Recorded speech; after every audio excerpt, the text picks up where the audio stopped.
నమస్తే, welcome to Magna TV. నేను ఆదిత్య.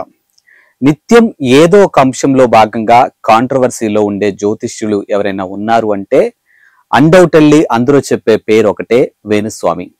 ఇక వేణుస్వామి ఆయనకి సంబంధించినటువంటి అంశంలోనూ ఆయనకి సంబంధం లేని అంశంలో కూడా ఆయన ఇన్వాల్వ్మెంట్ అనేది ఉంటుందనేది మనం గతంలో జరిగినటువంటి పరిణామాలను బట్టి మనం కూడా అర్థం చేసుకోవచ్చు. ముఖ్యంగా ఆయన ఒక జ్యోతిష్యుడుగా జనాలకి బాగా పరిచయం ఉన్నటువంటి వ్యక్తి అని చెప్పొచ్చు. సో ఆయన ఒక రాజకీయ నేతలే కాదు, సినీ సెలబ్రిటీలే కాదు, సామాన్యులకు సంబంధించినటువంటి జాతకాలు కూడా ఆయన చెప్తూ ఉంటారు. బట్ రాజకీయ నేతలు, సినీ సెలబ్రిటీలకు సంబంధించినటువంటి జాతకాల విషయంలో మాత్రానికి వాళ్ళ వ్యక్తిగత అనుమతి లేకుండానే ఆయన ఓపెన్ గా వాళ్ళ జాతకాల గురించి చెప్తూ ఉంటారు. తాజాగా కూడా మనం చూసాము, ప్రభాస్ అండ్ విజయ్ దేవరకొండ, సమంత వీళ్ళ ముగ్గురులో ఎవరో ఒకళ్ళు ఖచ్చితంగా సూసైడ్ చేసుకొని చనిపోతారు అంటూ కూడా ఒక ఆడియో క్లిప్ కూడా బయటికి రావడం జరిగింది. సాక్షాత్తు వేణుస్వామి అన్న మాటలు ఏవైతే ఉన్నాయో అవి కూడా బయటికి రావడం జరిగింది. అంతకుముందు కూడా మనం చూసాము, అక్కినేని నాగ చైతన్య, శోభితా ధూళిపాల నిశ్చితార్థం తర్వాత వాళ్ళకి సంబంధించినటువంటి జాతకాలు కూడా ఆయన ఓపెన్ గా చెప్పడం జరిగింది. సో వీళ్ళు కొద్ది సంవత్సరాలు మాత్రమే కలిసి ఉంటారు, మరొక స్త్రీ ద్వారా వీళ్ళు విడిపోయే అవకాశాలు ఉన్నాయన్నట్టుగా బహిర్గతంగా వాళ్ళ జాతకాలను బయట పెట్టడం అనే విషయంలో కూడా చాలా మంది ఫైర్ అయ్యారు. చాలా మంది కంప్లైంట్ కూడా చేసినటువంటి అంశాలు మనం చూసాం. ఆ తర్వాత ఒక ప్రముఖ టీవీ ఛానల్ యాంకర్ తో కూడా వాళ్ళకి సంబంధించినటువంటి ఇష్యూస్ లో కూడా ఆ అంశం కూడా తెర మీదకి మనం చూసాము. ఇలా చెప్పుకుంటూ పోతే వేణుస్వామి ప్రతి అంశంలో కూడా ఆయన ఇన్వాల్వ్మెంట్ ఉంటుంది. అది ఖచ్చితంగా ఆయన ఏం మాట్లాడినా కానీ అది ఖచ్చితంగా ఒక రకమైనటువంటి కాంట్రవర్సీ అవుతూ ఉంటుంది. ఇప్పుడు తాజాగా ఉగాది పంచాంగంలో భాగంగా ఆయన చెప్పినటువంటి పంచాంగం ఏదైతే ఉందో అందులో భాగంగా ముఖ్యంగా రాజకీయ నేతలను ఉద్దేశించి కూడా ఆయన కొన్ని విషయాలు బయటకు చెప్పడం జరిగింది.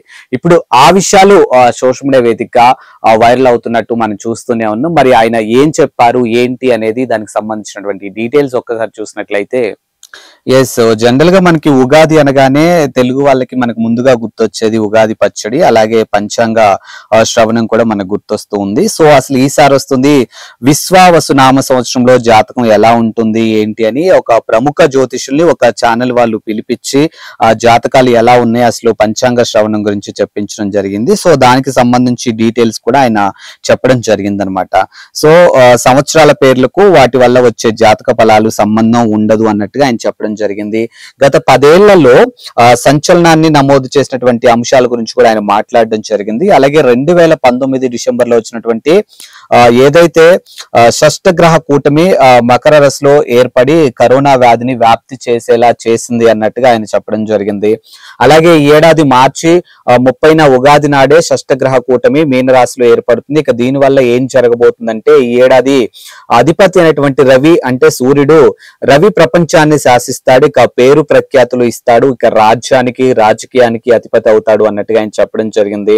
అలాగే హార్ట్, లివరు, కళ్ళ చర్మానికి, భార్యాభర్తల బంధానికి అధిపతి సూర్యుడు. ఆయన షష్టగ్రహ కూటమిలో శనితో కలిసి మీనరాశిలో ఉన్నాడు అన్నట్టుగా ఆయన ఈ పంచాంగ శ్రవణంలో ఆయన చెప్పడం జరిగింది.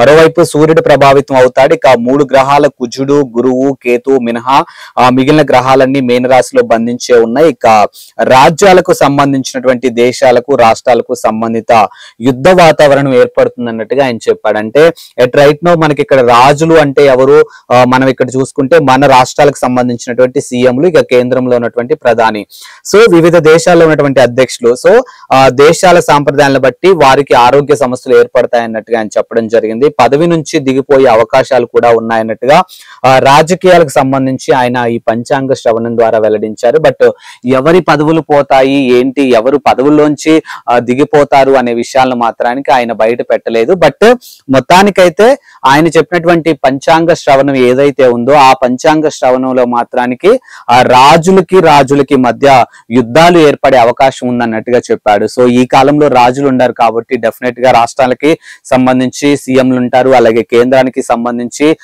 నరేంద్ర మోదీ పిఎం గా ఉన్నారు కాబట్టి ఇతర దేశాలతో ఏమంటారు, ఇతర దేశాలతో ఏమైనా విభేదాలు వస్తాయా, లేకపోతే ఇక్కడ రాష్ట్రాలకి మధ్య అంతర్గతంగా ఏమన్నా విభేదాలు ఉండే అవకాశం ఉందా, ఏంటి అనేది అయితే స్పష్టంగా ఆయన చెప్పకపోయినప్పటికీ కూడా చాలా మంది రాజకీయ నాయకులు అయితే పదవుల నుంచి దిగిపోయి, అంటే వాళ్ళ పదవీ కాలం పూర్తవ్వకుండానే పదవిలోంచి దిగిపోయే అవకాశాలు ఉన్నాయన్నట్టుగా మరోసారి రాజకీయాలకు సంబంధించినటువంటి అంశాలని వేణుస్వామి మాట్లాడడం జరిగింది. ఇప్పుడు ఆయన ఏదైతే ఒక ప్రముఖ ఛానల్లో ఆయన ఒక పంచాంగ శ్రవణం ఏదైతే చెప్పారో, ఇప్పుడు ఆ వీడియో దానికి సంబంధించినటువంటి ఆయన మాట్లాడినటువంటి మాటలు ఏవైతే ఉన్నాయో అవి ఇప్పుడు సోషల్ మీడియా వేదికగా వైరల్ అవుతూ ఉన్నాయి.